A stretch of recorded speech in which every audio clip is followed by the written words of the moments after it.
Hi everyone. Today we are asking questions from our mortgage advisor from Knight Frank Financial for our overseas buyers. Welcome, Nathan.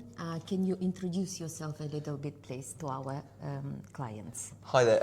I'm Nathan Bakhbakhi. I'm a partner, head of new homes at Knight Frank Finance. I've been at the business for almost 10 years. My team focus on helping clients who are buying new build property in and around London, but also clients who don't live in the UK. Okay, so most of our clients in my company, they come from overseas. And first question they do ask, can I get a mortgage when buying property in the UK, in particularly in London? Yeah, well, the good news is that there are lots and lots of options available for non-residents at the moment, more options than ever before. When I first started in this industry 10 years ago, in the sort of new build international industry, there was a handful of banks that could help clients overseas. Now there's probably over 40 that I can look to get funding from and beyond if it's a private banking deal. So no matter if you live in America, you live in Africa, you live in the Middle East, Asia, there's usually an option for funding. Okay, so can you please tell us and to our viewers from the beginning to the end, from getting the agreement in principle to getting the mortgage offer, what needs to be done, what documentations needs to be provided by the client? Okay, yeah, so I guess the first start of the process is to speak to your broker and hopefully speak to one of my team.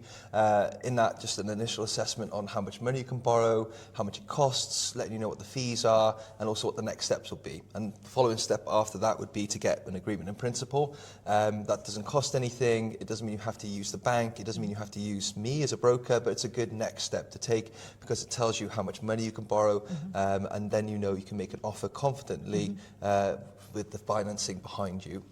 After the offer is accepted or you pay the reservation fee, we can apply for the full mortgage. So that would be taking your documents like passport, proof of address, proof of income, proof of deposit, lots and lots of different proofs, and some information about your background, address history, etc.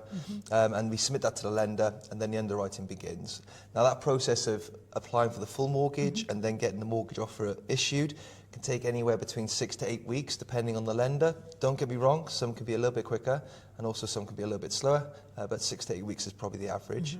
And plus also, some overseas buyers, they need to translate their documents into English, isn't it? So Yes. it takes a little bit of time as well. Exactly. The good thing at the moment, actually, with translated documents is that a lot of banks will accept machine translations. Oh, that's good. Yeah, so you could stick the document into Google Translate, for example, and you can produce a PDF of that document that looks like the original, but it's translated into English, and the lenders will accept that rather than paying for a translation company to do it for you, which can cost a lot of money. So that's one of the benefits that you can get with AI at the moment, is that kind of service, which is great. And then I guess once the offer is issued, it's valid for 6 months, and you have 6 months to use it. If you don't use it, let's say you change your mind or whatever, which can happen, the offer just expires. But if you obviously still want to go ahead with the purchase, then that money will be drawn down by your solicitor once ready to complete.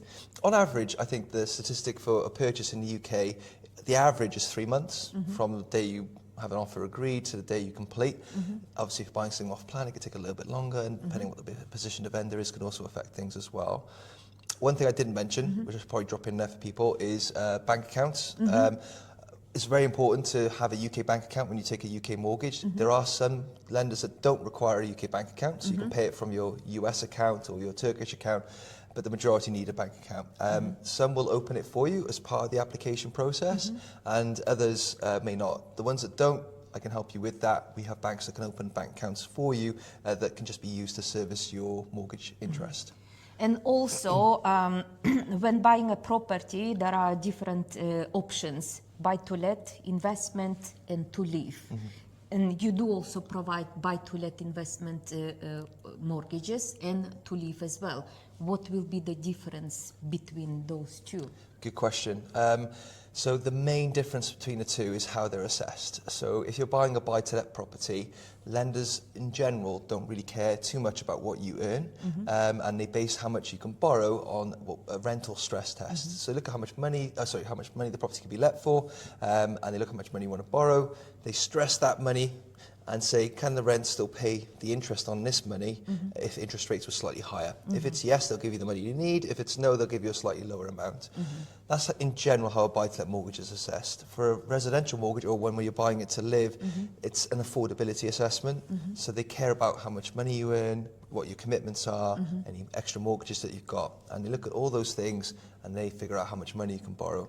The general rule of thumb is that if you're buying somewhere to live, and let's say the purchase price is less than £1 million, you can borrow roughly 4.5 to 5 times your income, generally. So if you're thinking about how much money can I borrow, that's a general idea. But obviously speaking to myself or my team will give you a really good idea as to what that would look like. Yeah, because it all depends on the person's financial circumstances, isn't it? Yes. Yeah.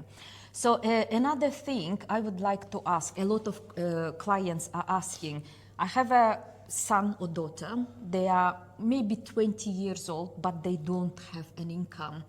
Can their parents be a guarantor when they get a mortgage? Yes, the answer is yes. Basically what we call those types of mortgages, it used to be just called a guarantor mortgage, but actually that's become more specific now. A joint borrower sole proprietor mortgage, so two borrowers together, so let's say mum and daughter, and then daughter just on the title deeds of the property, so the sole proprietor. Now with that, there are plenty of lenders that can offer that for somebody, because obviously there's some tax benefits for doing it in structuring it that way, but also it helps the child out to get on the property ladder without having any kind of income. So yeah, there are plenty of options on the table for that kind of situation. One of the options, which is great. So if your children don't have an income, mommy and daddy also can be in the mortgage process as well. Yeah. Another thing I would like to ask is about fixed terms, variable terms, and what are the terms we have for the mortgages, and what is the length of the mortgage? Oh, good question again. So basically there are two types of rates in the UK, fixed rates and variable rates, or tracker rates. A fixed rate pretty much does what it says on the tin. It's fixed for a certain period of time. If rates go up or down, your rate's not affected. Now, it's slightly different in the UK to a lot of other countries in the world. The maximum you can fix a rate for in the UK today is 5 years. I know in some places you can fix it for 25 years or 30 years. In the UK it's 5. So you can get a 2-year fixed rate, a 3-year fixed rate, or a 5-year fixed rate. It used to be the case that the longer you fix the rate for, the higher the interest rate will be, because you're guaranteeing stability for longer. It changed when interest rates began to rise in the UK, and instead the longer you fix the rate, the lower the rate would be. It might be changing back to what it was before now, but that's the current situation there. If you want to take a bit of a risk, and I say it's a bit of a risk, it probably isn't at the moment because the base rate is likely to reduce a bit more in the UK over the next 12 months, but a tracker rate is something you might be able to look at, where it sits at a margin above the Bank of England base rate, and it goes up or down depending on what happens to interest rates in the UK. Exactly. With interest rates likely to go down, you might say, I'll go for a tracker because my rate's going to reduce over the next 12 months or so. A caveat to both of those rates is that some lenders only offer one of those. They offer a fixed rate or they offer a tracker. They might offer both. So when we make a recommendation to a client, I might say to you, look, based on your situation, we only have a tracker available, and I'll explain to you why. Or I might say to you, there's only a fixed rate available, and I'll explain to you why. So in those scenarios, there's no choice, but in some scenarios, we have a choice, and we discuss what is your preference. And also, correct me if I'm wrong, so if you have a mortgage, you can also do a repayment once a year up to 10% of your borrowed money. Is it true? Yeah, another good point. So if you're on a fixed interest rate, you can overpay by up to 10% per annum with the majority of lenders. Actually, when you pay that 10%, it can be whenever you like. So you could do it on a monthly basis, a daily basis, half-yearly basis, annual basis, whatever you want to do. The beauty of overpaying is that, yes, it reduces the balance of the mortgage, but also there's no interest charged on the amount that you're overpaying by.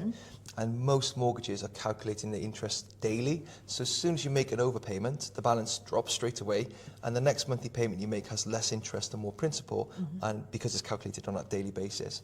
If you take a tracker rate or a variable rate, there's normally no early redemption penalties. So you could pay as much as you like, whenever you like, without paying any penalties on that rate. So if someone wants a lot of flexibility, we would recommend a tracker.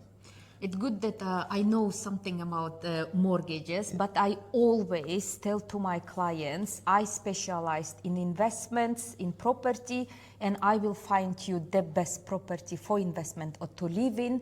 But when it comes to mortgages, I always advise, please speak to the mortgage advisor, because they can provide you the best options that it is available on the market. So I think we provided extensive information to our viewers, and thank you very much, Nathan. Thank you.